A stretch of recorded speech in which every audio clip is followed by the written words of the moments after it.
Hello, my name is Kaley Walsh, and I am a teacher in Philadelphia, Pennsylvania. And before I started teaching full time last year, I had been an English teaching assistant in Peru and Ecuador and Brazil and Spain for a number of years. And so, for that reason, I thought that transitioning into being a first year teacher would be easier than if I was just coming straight from school. But I'm here to talk about all of the complications and the difficulties of being a first year teacher. Having gone through the experience, it is something that I would not wish upon my worst enemies. And I hope that with these tips that you can not only survive, but thrive as a first year teacher. So, as you get started, I am sure you are more than ever feeling overwhelmed. There's so much to try to figure out, and not you don't really know what to expect from the students and from the school and administration, and just what you need to do and how much time will actually fly in the classroom. And that's very daunting. Also, if you're in well, no matter what school you're in, most likely they have a system for how the students are supposed to enter the classroom or submit homework or how you're supposed to record the interactions. And so it's a lot to figure out. So, moving into that, I don't want you to be a fraud or feel like a fraud, but you have to enter with confidence. Fake it till you make it, as they say. In order to not fake more than actually doing it, you must first and foremost organize yourself. The students will be able to tell if you don't know what you're talking about, and so you have to be prepared. Depending on if you have a curriculum that's given to you or not, you have to create a plan for the year. And so before the semester even starts or the period even starts, make a plan of where you want the students to end before then. Look at the big picture and then divide that up. By weeks and then by days. Don't start with a day plan because then you won't have a strong compass to guide you through that. And as you also enter in, you must remember to be consistent. Again, depending on the age of the students, either fairness or justice will be a strong thing, but also just being consistent so that they know what to expect from you, so that you can start to build that rapport with them so that you can have good relationships and help the year go on. So, from the very first day, you must remember to stay firm. You are the teacher, after all. Um, but also give opportunity for them to see who you are as a person while still being professional. That will help build the relationships with them, but remember that you still are the professional, and so that you must stay firm and show them, have that responsibility so that they know how to interact with you.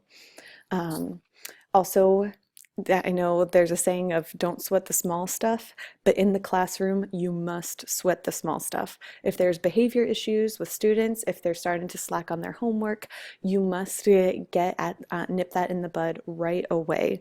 Don't let that just slide by because that will accumulate into less desirable circumstances moving on. And also, remember that how you interact with the students and how you treat the students, you must be fair, but not equal. And I say that because each student has a different need, and so having a cookie cutter approach to how you treat the students and what you allow them to do or how you teach them is not going to be the same. You must be fair to have that academic integrity, and professional integrity, but that will not be the same for every student. And keep that in mind. If you want to read more on some behavior management, if that's something that is a difficulty or you want to make sure is not a difficulty, there is a link for a wonderful article about that. Also, keeping in mind as you are going into your first year that, as they say, no man is an island. Please use your resources. Please, most of all, seek out advice and support from your peers. So other teachers that have been there and know the circumstances, they can most likely not even give you advice on what to do in particular situations that might be difficult, either with the students or with the parents, but perhaps they even have ideas for lessons or different tricks to help students with particular concepts. And additionally, you seek out advice and support from the parents. More than anyone in the world, the parents are their kids' biggest fans. So really recognizing that you have a partnership with that, you can create a partnership with them for the success of their children. They want to be involved, and especially with the older kids, they have less and less of an opportunity for that.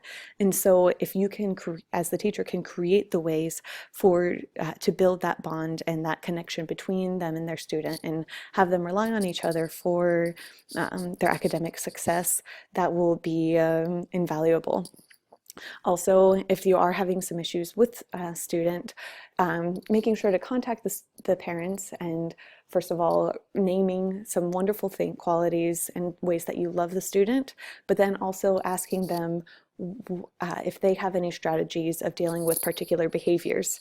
Parents know their kids better than anyone else, and so most likely if the students are doing something in the classroom, they do it at home, and the parents can be wonderful resources to help you with that. And most of all, do not forget that this is all about the students. I know as a teacher, it's very easy to get inundated with the lesson plans and the phone calls home and the responsibilities that the administrators accumulate to your task load. But remember that you most likely became a teacher in order to better the students and to help the students. So making sure that your focus is always comes back to them. In the classroom, depending on the age, you will have to teach students organizational skills so that they can be successful not only in the classroom but also in life. But then also in the classroom, make sure to keep the students engaged and busy with meaningful work. Please make sure it's meaningful work, not just busy work, because they will know if you are just giving them something just to keep them occupied. So in order to have some additional resources to maintain engagement, I have listed quite a few websites: onestopenglish.com, The Language Point, teachingenglish.org.uk, which is a BBC website, Teach This, or Boggles World ESL.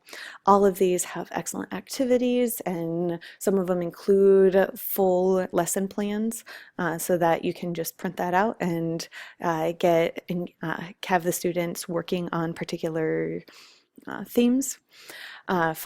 Specifically for primary students, there are some English songs, and for the older students, there are wonderful film activities that focus on different grammatical aspects, and then provide this film English provides a full lesson plan so that you can work through the warm-up and then the thought-provoking questions using different films. So wonderful resources for you. And if you have not been given a set curriculum, some good English language standards can be found at weda.us. They have can-do descriptors on that website that give you a step-by-step goal of where the student should be at what age, more or less. Additionally, as you are entering being a first-year teacher, a book called The First Days of School by Wong is an incredible resource for you to think through different classroom management techniques. So as you are entering into this very, very difficult year, don't forget that it is okay to make mistakes, to take a step back and relax, because it is going to be okay, even though things may seem like you may feel too inundated to see the light. Try also to take a step back and enjoy, and know above all else, that next year and the following years will be so much better. It will get better. So stay strong and good luck with your first year of teaching.